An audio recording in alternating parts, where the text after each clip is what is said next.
और चलिए बड़ी खबर का रुख कर लेते हैं। बीजेपी के कोटे से तारकिशोर प्रसाद डिप्टी सीएम होंगे, ये बड़ी खबर निकल के आ रही है। आपको बता दें कि सुशील मोदी का पत्ता कट गया है।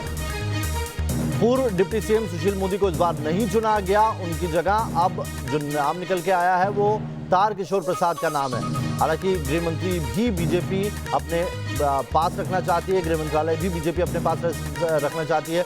दूसरे उप मुख्यमंत्री कौन होंगे इसको लेकर अभी तक कोई फैसला नहीं किया गया है। साथ ही जो जानकारी निकल के आ रही है, जो मंत्रिमंडल का बंटवारा होगा उसमें भी बीजेपी अपर हैंड में रहेगी, क्योंकि जितनी सीटें जिस दल के पास है उसी हिसाब से मंत्रिमंडल का भी बंटवारा होगा। लेकिन ये बड़ी खबर बता रहे हैं आपको, कटिहार से चौथी बार विधायक बने हैं तारकिशोर और वो अब डिप्टी सीएम होंगे। बीजेपी विधायक दल के नेता चुने गए हैं और उनके विधायक दल के नेता चुने जाने की खबर भी सुशील मोदी ने ट्वीट करके जानकारी सामने रखी और इस पर उन्होंने उन्हें बधाई दी है।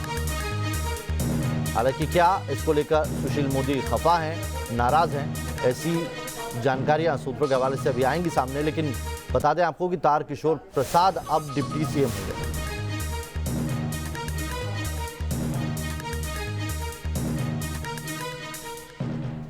तो बीजेपी विधायक दल का नेता चुने जाने के बाद तारकिशोर का पहला बयान सामने आया। उन्होंने ये कहा है कि बेहतर ढंग से काम करते रहेंगे।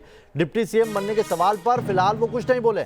बड़ी खबर बता दें आपको, बीजेपी विधायक दल का नेता चुने जाने के बाद तारकिशोर जब सामने आए तो उन्होंने कहा कि बेहतर ढंग से काम करते रहेंगे। जब उनसे डिप्टी सीएम का पद मिला है उस पर रिएक्शन मांगा गया तो उन्होंने कोई जवाब नहीं दिया।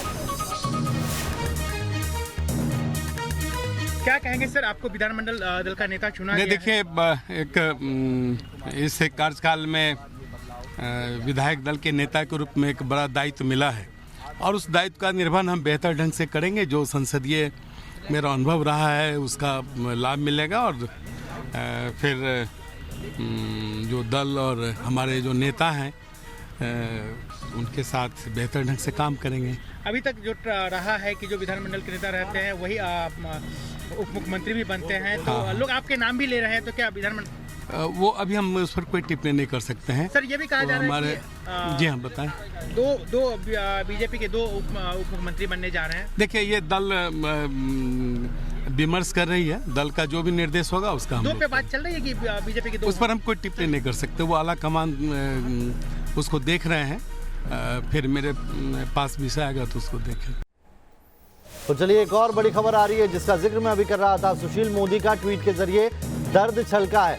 इस बार बीजेपी के विधायक दल के नेता वो नहीं चुने गए, तारकिशोर चुने गए और उसको लेकर उनका अब दर्द छलका है। लिखा कि मुझसे कार्यकर्ता का पद कोई नहीं छीन सकता। बीजेपी और आरएसएस ने पिछले 40 सालों में बहुत कुछ दिया है। पार्टी जो भी जिम्मेदारी देगी उसका निर्वहन करूंगा, उसे निभाऊंगा। यानी कि सुशील मोदी का दर्द छलका है, जिसका जिक्र अभी कुछ देर पहले ही मैं कर रहा था। बीजेपी नेता सुशील मोदी की ने खुद तारकिशोर प्रसाद को बधाई दी थी विधायक दल का नेता चुने जाने के बाद। और सूत्रों के हवाले से जो जानकारी निकल के आ रही, कई ऐसे मसले थे जिनके ऊपर सुशील मोदी के नाम को लेकर नाराजगी थी जो विधायक दल था उसी के अंदर, और इसका असर दिखने लगा है। इससे पहले केंद्रीय पर्यवेक्षक के तौर पर राजनाथ सिंह पहुंचे थे। राजनाथ सिंह ने भी डिप्टी सीएम पर पत्ते नहीं खोले। आपको बता दें कि नीतीश से भी जब ये सवाल किए गए तो उन्होंने भी सीधे सीधे इस पर कन्नी काट ली। बिहार के उप मुख्यमंत्री डिप्टी सीएम कौन होंगे? डिप्टी सीएम का फैसला तो ये सब बैठकर करेंगे लोग। क्या बदला जाएगा उचित समय पर आपको जानकारी हो जाएगी। सुशील मोदी भी शपथ लेंगे, सब अभी कुछ देर के बाद पता चलेगा। क्या सुशील कुमार मोदी की भाजपा में पकड़ कमजोर हो गई है? सवाल इसलिए उठना लाजमी है क्योंकि इस बार उनकी कुर्सी को लेकर जिस बरकरार है। खबर यह है कि सुशील कुमार मोदी काफ़ी भावुक हो गया आज एनडीए की बैठक में। उन्होंने कहा कि मैं कार्यकर्ता था, कार्यकर्ता हूं, कार्यकर्ता रहूंगा। उन्होंने एक नया कहा कि ऐसा जो विधायक हो, जो जनता के बीच से चुनकर आया हो, उसे ही विधानमंडल दल का नेता बनना चाहिए और तारकिशोर प्रसाद के नाम पर बैठक में सहमति बनी। यानी क्या सुशील कुमार मोदी अब केंद्र की राजनीति करेंगे? क्या उन्हें संसद भेजा जाएगा? क्या उन्हें यह समझाया गया है कि आपको केंद्रीय मंत्रिमंडल में जगह दे दी जाएगी? बिहार से सुशील कुमार मोदी जुड़े रहे हैं और बिहार के पिछले 3 दशक की राजनीति के केंद्र में रहे हैं, चाहे वो लालू प्रसाद यादव का शासन रहा हो, नीतीश कुमार का शासन रहा हो। नीतीश कुमार के साथ लगातार वो डिप्टी की भूमिका में रहे 15 साल, सिर्फ बीच के हम 1.5 पौने 2 साल हटा दे जब जेडीयू की सरकार थी, उसके अलावा हमेशा नंबर 2 का पोजीशन मिलता रहा है सुशील कुमार मोदी को। लेकिन इस बार अंदर खाने से खबर आई कि बीजेपी की बैठक में सुशील कुमार मोदी का विरोध शुरू हो गया। विधायक ये कहने लगे कि 6 बार और 8 बार की जीते हुए विधायक क्यों नहीं बनेंगे उप मुख्यमंत्री, बार बार सुशील कुमार मोदी ही उप मुख्यमंत्री क्यों बने, और इसको लेकर पार्टी को झुकना पड़ा है। खबर ये है कि सुशील कुमार मोदी के बजाय कोई और बन सकता है। इस बार नीतीश कुमार का डिप्टी यानी उप मुख्यमंत्री सुशील कुमार मोदी के लिए अच्छी खबर नहीं है। और सुशील कुमार मोदी ने ट्वीट करके भी ये कहा है कि मुझसे कोई कार्यकर्ता का पद छीन नहीं सकता। उन्होंने शब्द का इस्तेमाल किया है, यानी उन्हें ऐसा लगता है कि उप मुख्यमंत्री का पद उनसे छीन लिया गया है।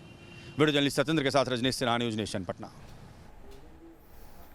और चलिए रजनीश मेरे सहयोगी सीधा जुड़ गया पटना से, उन्हीं का रुख करेंगे। रजनीश, सब कुछ अच्छा चल रहा था, पार्टी ने अच्छा प्रदर्शन किया, सबसे बड़े दल भी बना प्रदेश में, लेकिन सुशील मोदी के लिए तो एकदम से चीजें उल्टी हो गई। क्या चीजें रहीं जो उनके खिलाफ चली गई?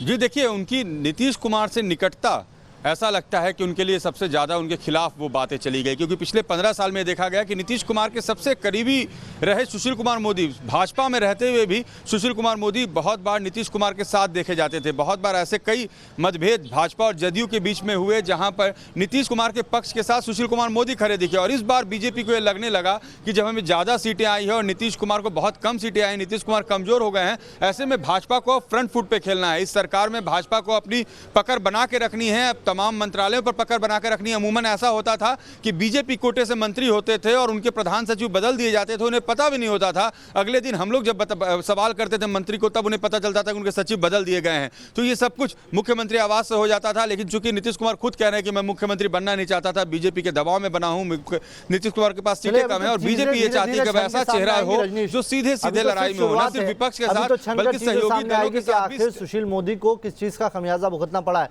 एक और बड़ी खबर आ रही है, पहले वो दर्शकों तक पहुंचा दे।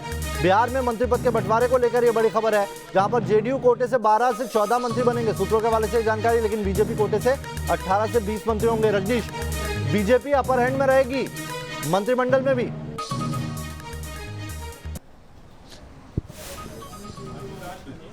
बिल्कुल, देखिए इसमें कोई दो मत नहीं है, क्योंकि 15% जो कैबिनेट में जगह दी जाती है, जितने सदस्य होते हैं, 36 कैबिनेट के मंत्री बनाए जाने हैं और बीजेपी की संख्या ज़्यादा है। और बीजेपी बार बार इस बात पर दबाव बना रही है कि न सिर्फ मेरे मंत्री ज़्यादा होंगे, बल्कि वो इंपॉर्टेंट पोर्टफोलियो भी चाहती है। और गृह मंत्रालय जो कि हमेशा से नीतीश कुमार के पास रहा है, उसे बीजेपी अब अपने पाले में चाहती है। साथ ही विधानसभा अध्यक्ष की कुर्सी पर भी बीजेपी की नज़र है। वो चाहते हैं कि वहाँ हमारा अध्यक्ष हो या तो 2 से डिप्टी सीएम हो। तो बीजेपी ने मल्टीपल ऑप्शंस खोल के रखे हुए हैं और नीतीश कुमार को उन्होंने सारे ऑप्शन दिए। और इतना आसान नहीं है, अभी भी लास्ट मिनट के जो ट्यून्स हैं वो किए जा रहे हैं, क्योंकि कल शपथ ग्रहण है और उसके पहले ये तमाम बातें सुलझा लेनी है कि किस तरीके से मंत्री पद का बंटवारा होगा। 12 से 14 जदयू के मंत्री होंगे ये माना जा रहा है और 18 से 20 बीजेपी के मंत्री होंगे। उनके 74 विधायक है, उस आधार पर विधायकों के आधार पर मंत्री पद का बंटवारा हो रहा है मंत्रिपरिषद का। लेकिन इंपॉर्टेंट ये भी होगा कि कौन पोर्टफोलियो किसके पास रहता है। नीतीश कुमार चाहेंगे की पोर्टफोलियो। रजनीश, बहुत बहुत शुक्रिया आपका तमाम जानकारी के लिए। एक छोटा सा ब्रेक ले रहे हैं, तुरंत लौटेंगे।